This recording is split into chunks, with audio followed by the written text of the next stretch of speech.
Hiya folks, this is a video for Gary, but you're allowed to watch as well. Hiya everybody, hello. It's a beautiful day outside. I shouldn't be making a video today, I tell you, it's beautiful outside. Had a message from my mate there, telling us about the sad news about the founder of Cobra.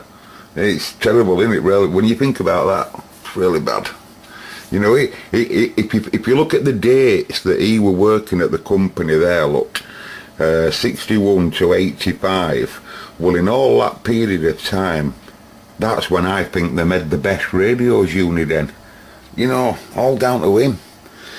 Aye, and he didn't have no to do with any of these that I've got on bench today. These are two radios that I'm working on at the same time. And they both nearly got the identical problem. Quite amazing. I've had them for quite a while. This is a Lafayette 1200. I'll show you the front, stand by. Our engineers are working around the clock. It's a Lafayette 1200 anyway, but in reality it's a 5.9 Cox board as far as our engineers know. And here is Ham International Major, I believe. Right, I know it probably don't look that much different, but and it uses the same front panel. I can't remember what front panel this is. Is it 006 or whatever? I can't remember. But anyway, what's the problems with it is it's can't really best describe it as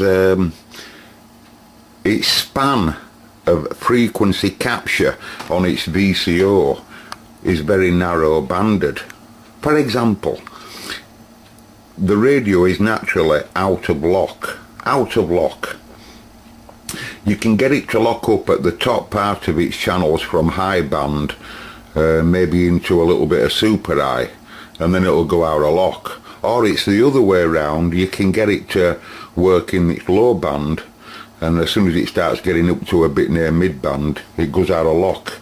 You know, it's spread of bandwidth on the VCO is very narrow, and then you've got exhibit D there, which is nearly identical.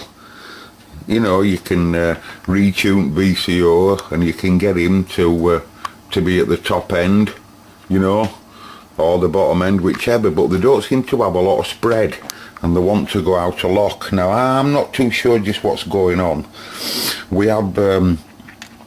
We have changed these VCOs for working ones. The group screw that's in there is very delicate for those that don't know. So you want the proper tool for that, you know, and it really wants to go straight down into him like that. Anyway, for this challenge, I won't be doing that here, but I'm on with it. I'm armed and dangerous with what I do know is a perfect working VCO. And because some of them are temperamental over time. I'm not joking, I've had these where they work perfect and then they go out of lock after 10 minutes or something like that, or slowly over an hour, or they're just out of lock completely, you know, or they won't tune. And there's a resonant circuit in there, you know, with a tuned coil of course, and a variactor diode and a few caps and what have you inside there, but all encased in resin, so no way to repair it. But anyway, we're on with that. Anyway, at the same time I'm messing with them, my mate Gary wrote to me, and he's got a problem with an iGain 5 Deluxe, the 5kc shift iGain 5 Deluxe model. I can't just remember which. Let me just shift these up at table, stand by. Right Gary, yours is something I think similar to that, isn't it? Yours is a similar, and you'll have to excuse this will never live again, will this radio. Broken VCOs and all sorts in there. If they don't use the proper tool, they die instantly to them. They really do. The group screw is very difficult to obtain. But anyway, this is obviously a scrapper. But yours is very different, Gary, in the sense that most of that regulation TX switching and what have you is all done in this area here, isn't it? Well, it isn't exactly here, as you know, it's a bit spread all over the place. But they're very confusing. They really are very confusing. What me and Gary's been talking about, folks, is the differences between the different radios. If I can just close this up a minute and bring up a PDF manual of this animal here. Now, the Multimod 2 I think is my favourite because I'm more comfortable at fixing these than I am of them. I really am, honestly, I'm not joking. I find them a lot easier to repair, and that's why I have them. That's why I probably mess with Cobras, because I find them easier, that's why. And but out of all of them, I think these can produce the bestest audio out of all of them without too much messing around. I know that you can get the other models to sound good on SSB, but you know, you've a lot more work to do, I think, than what you have on this model. And anyway, this is a perfect working animal, just a bit scruffy, and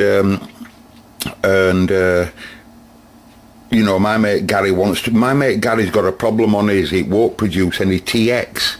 I don't know whether that's in all modes, but it won't produce any TX at all, and possibly thinks it's on the lines of maybe a voltage supply problem to the TX mixer area down here, or any of that, right? Not too sure. But if you look in the paperwork, I don't know whether this is for the 121, Gary. I don't know whether yours is 131 or what, but this is something I did ages ago on them two trannies. You know, which one's supplying RX and which one's supplying TX, because it's a funny carry-on with switching arrangement, and that's the main regulator, of course, here that supplies these switching arrangements here. But on the multimode there, on the multimode, you've got the main regulator here, and then you've got all these which are confusing. And this is why I'm making this video today, because if you look at any one of these Cybernet manuals, all these abbreviations here, BRA, BTA, blah blah blah blah blah, they're all confusing. Now, for those that don't know what the abbreviations are, you're just like me. I don't know what the abbreviations are neither. It should have been in the code of the manuals that we have a code for them, but we don't, do we? But if you do follow them around, you'll see that on the circuit boards all over, you've got points obviously there, and they're all over the place, you know, what'll connect up from them power supplies to these areas, i.e. once they switched, it'll be them that turn them areas on. Because obviously as you switch from transmit to receive, lots of different parts get turned on and off. Now, in Gary's case, Gary thinks it might be a TX mixer problem, or something like that, or something in the TX chain there, you know, whether any of the two RF signals isn't making it at this point, Gary, or any of voltages are not correct at all. My advice to you, Gary, is pull that out. Pull the TX mixer out. That's often sometimes what I do if I'm confused with voltages around it. Pull it out and then have a look at everything. You might be able to. I sometimes can see it better when that TX mixer's out. Same applies to PLL mixer as well. But anyway, and you might be able to, you know, you might be able to see some difference, you know, obviously at final end here at amplifier. You should be able to do anyway, and then you should be able to follow it if it isn't a voltage problem. But when it comes to the voltage supplies, right, if you look at mine, the one that I love the most, looks on paper here much complicated. You got your regulator here which supplies all rest at radio, for those that don't know, and then all these are all receive and supply and common supply supply lines, right? Now I'm lucky, Gary, in the sense that I've got some working radios, but unfortunately for you, Gary, I don't have one that's your board that's working, so I can go through that weir. I don't have that. I'm sorry about that, Gary, I don't. But I did do the same thing quite a while ago on a Cybernet working radio, because I always get confused on them BBLs and bloody all rest of all the rest of them, they're all over the place, all these abbreviations, you know. Nice to know what they're doing. That's all we want to know. We just want to know what they're doing, what they supply. We don't really need to know what they're supplying in many ways. We just want to know whether they're there when I press transmit. Are they there when I'm in receive mode? So I make a lot of these, me, Gary. You know, at PLL, like on this other radios I showed you. I'll be working on PLL, and I'll be just using that to give me an helping hand. Won't be right bothered about the frequencies that I see, but as long as I see them, you know, and that's the PLL, and they're the respective pins. And you notice I've only counted 6 pins because it's a PLL02A on a 5.9 Cox, and I'm only interested in them 6 pins. I'm not interested in program, not at a stage of outer lock, really. And then that's VCO mixer, just a little bit. As you notice, some pins are missing, some I'm not interested in at all. But and the reason for making them right scruffy little things like that is they just give you a clue of how to look for the bare necessities in the PLL problem. Now in your case, Gary, this diagram still might help you. Like I say, I made it some time ago, but I did make it from a Multimod 2 or a Jumbo, and it's all from a good radio, right? Now, these transistors, of course, are totally different to yours, Tranny 42, you know, and all these. They're all different transistors, of course, to yours, because they represent these guys here, which are, you know, they're a combination of an NPN and a PNP transistor in them two, and same applies to these two guys here. So while they get switched on, this is TX here, this diode here, when that gets grounded there, it's that puts the circuit into TX, and then obviously toggles between the two pairs. And when the two pairs are in circuit, if you like, or turned on and working, they're supplying different groups of outputs there, but all from either the collectors or the emitters. If you notice all these 2.7Ks here, it's because they're just switches, that's all they are them. Now in your case, Gary, it's totally different, as you know, but the abbreviations may be the same. So if you look here, look, the BRA, in my case, the BRA comes from transistor 43, and it's at the emitter of transistor 43, and in receive I get positive 8.5 volts, but TX it goes low, and that's in all modes, right? And that's the BRA.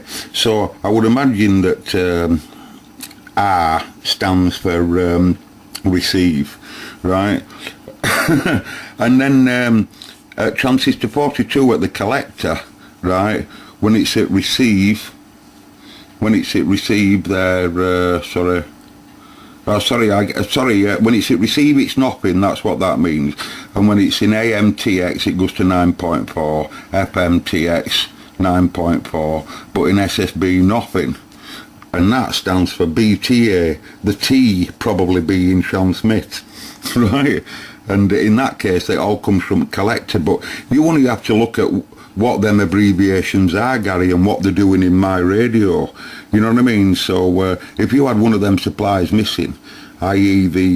when it's in AM mode, because a lot of them circuits there, these supplies here, these are going to mode switch. These are going to mode switch, right? This is TX, and these are going to mode switch.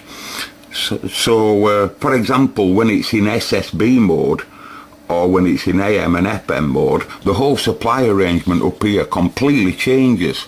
Balance modulator, for example, needs to come on in receive mode, but it wouldn't normally. Do you know what I mean? And stuff like that. So to supply all them circuits, everything's turning on and off in different modes as well as transmit and receive. On the emitter of transistor 42 there, in USB and LSB, I get 7.5 volts in receive. In AM and FM, I get note in receive. In AM and FM, Right, in TX it goes to 0.8, and in SSB goes to in TX 0.55, and that stands for BRS. That's its abbreviation for what you'd get there coming off them. I would have thought that's it'll be the same in your case, Gary, I'll bet you. And then at transistor 40 there, taking 2 measurements, and that's because coming from my manual up there, you know, it uses some from emitter, and also collector also has a different supply, and they call them different as well. The one from emitter is BS, and he gives you AM and FM at nothing, virtually nothing, and in USB and LSB in TX or RX 8.6. right, that's coming from emitter of transistor 40, stands for BS, right, and BTS is same transistor 40 but from collector, in all modes nothing, USB and LSB 8.3 in TX, AM and FM no, more or less in TX, right, and I use them just to give you a basic, me anyway, a basic understanding without having to follow out connections, because most people have to do that, just same as me, you know, but that's just what I call a vital statistic of the 5.9 Cox. Now I'll stop babbling on, Gary, I hope that helps you. I can't really think of any more I could possibly do, you know, to show you really. But in your case with TX Mixer, that's how I tend to do them, you know. If I get really, you know, if everything's there, voltages and what have you, then we need to look for an RF signal, don't we? All at the 2 input mixing points and the sum and difference outputs, and then follow it along. But anything in that area can be an issue, you know. Something could be shorted here, one of these transformers are out, pulling it to 0. I don't know what you got coming out or out, but they are I don't like swearing on my radio, on my videos, but they are an absolute bastard to work on. I'll catch you later, everybody. That's a quick video for my mate Gary on the power supply of Cybernet radio, multi-moded.